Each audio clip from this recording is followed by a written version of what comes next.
السلام عليكم ورحمة الله تعالى وبركاته. اليوم بمشيئة الله سأقدم لكم وصفتين رائعتين جدا جدا للسعال. نبدأ على بركة الله بالوصفة الأولى. سنحتاج على بركة الله إلى كأس من الحليب دافئ، ملعقة من العسل كما ترون معي، وملعقة من الزنجبيل. أنا لدي الزنجبيل مطحون كما ترون، إلا أني لا أشتريه مطحونا، أشتريه كما هو، يعني أعواد يابسة، وأطلب من صاحب المحل أن يطحن حتى يكون ذا جودة عالية، لا زال محتفظا برائحته، لا زال جديدا وطريا. يمكنكم أن تستعملوا أيضا الزنجبيل طازج، وذلك بأن تبشروه فوق الحليب، ولكن تصفي في الأخير. أما هذا لن تحتاج إلى تصفية.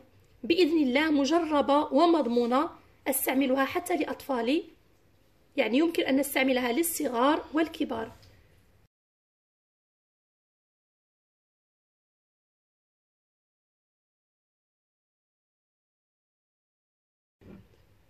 ثم بعد ذلك، بعد أن وضعت ملعقة من الزنجبيل، أضع ملعقة كما رأيتم معي من العسل،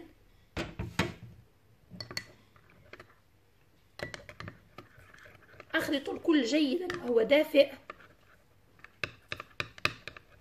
ثم أقدمه للمريض بالسعال لكي يشربه. أكرر العملية مرتين، في الصباح على الريق وفي الليل قبل الخلود إلى النوم. إن شاء الله من اليوم الثاني ستظهر لكم النتيجة. إذن يستعمل مرتين إلى 3 متتالية، يعني نشربه في الصباح ونشربه في المساء ثم نتدفأ.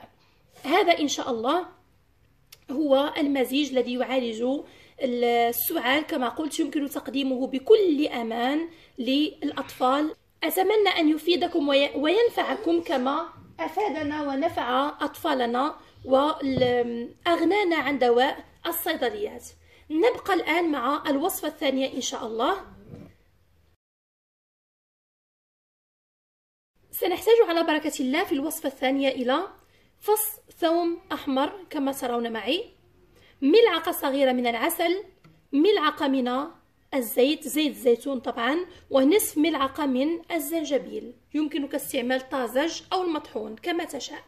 إذن نبدأ على بركة الله. أول شيء نبشر هذا الفص من الثوم.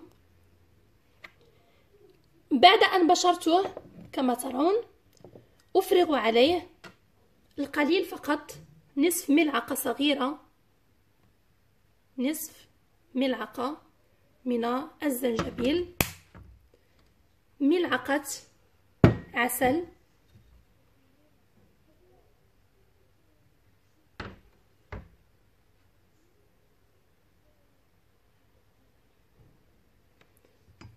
وملعقة من زيت الزيتون.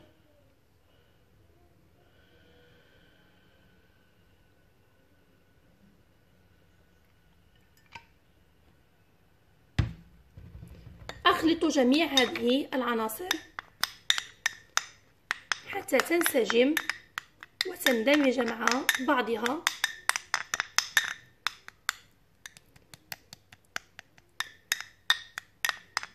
بهذا الشكل الذي ترون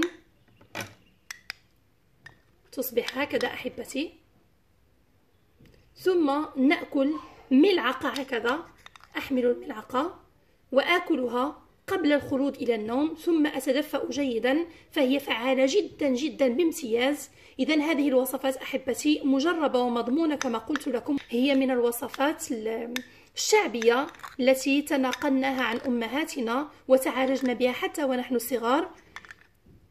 طبعا أحبتي هذه الوصفات الطبيعية هي أفضل بكثير من دواء الصيدليات ودواء الأطباء. هي نافعة كما ترون، كل مكوناتها صحية ونافعة، خاصة لأمراض البرد والسعال. كما رأيتم الزنجبيل معروفة فوائده، زيت الزيتون، العسل، وكذلك الثوم الأحمر فهو الصيدلية لوحده يعالج كثير جدا من الأمراض، ويجب أن لا نستغني عنه أبدا يوميا، سواء في الطبخ أو في التداوي.